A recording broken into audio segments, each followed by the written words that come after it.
Bonjour à tous, je voudrais vous présenter le livre « Conversation avec ChatGPT ». Cette histoire commence avec un article sur l'intelligence artificielle publié sur le site américain de la fondation Philosophia Initiative en 2018.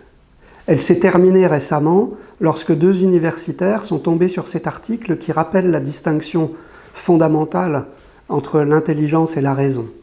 L'un est professeur de théologie dogmatique entre Innsbruck et Cambridge, Johannes Ruf. L'autre, il est spécialisé notamment sur le monde moderne digitalisé et ses conséquences. L'autre est la professeure en charge des systèmes d'information de l'université de Vienne, Sarah Spiekermann. Entre-temps, j'avais rédigé un petit livre sur ChatGPT que ces professeurs ont pu encadrer par un exergue et une postface. Ce livre est un deuxième degré. C'est-à-dire que ce sont des conversations avec ChatGPT sur les sujets primordiaux que sont l'homme, le monde, la société, Dieu, l'intelligence artificielle.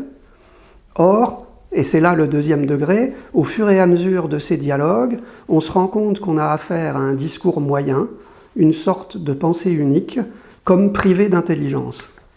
Dès lors, en complément de l'exergue et de la postface, une introduction rappelle cette distinction essentielle entre intelligence et raison, si bien que ce qu'on appelle intelligence artificielle devrait s'appeler simplement raison artificielle.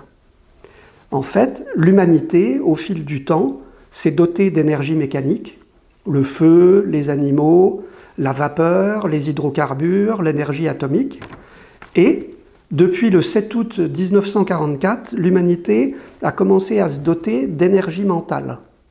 Cette date, c'est l'entrée en service de la calculatrice à séquence automatique d'IBM, qu'on appelait Mark I.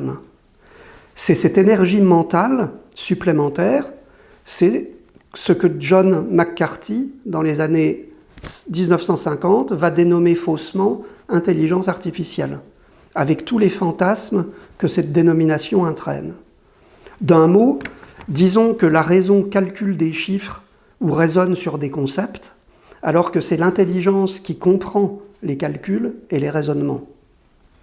Dès lors, le danger de la machine n'est pas qu'elle prenne son indépendance, mais que l'homme la lui donne.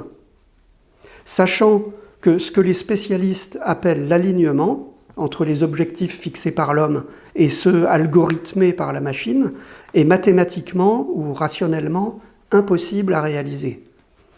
Donc, sur le simple plan de la connaissance, la lecture des conversations montre aisément qu'on s'achemine vers une pensée unique et que le totalitarisme en est l'aboutissement. L'idée de ce livre est ainsi de prendre un certain recul que les contributeurs espèrent salutaire.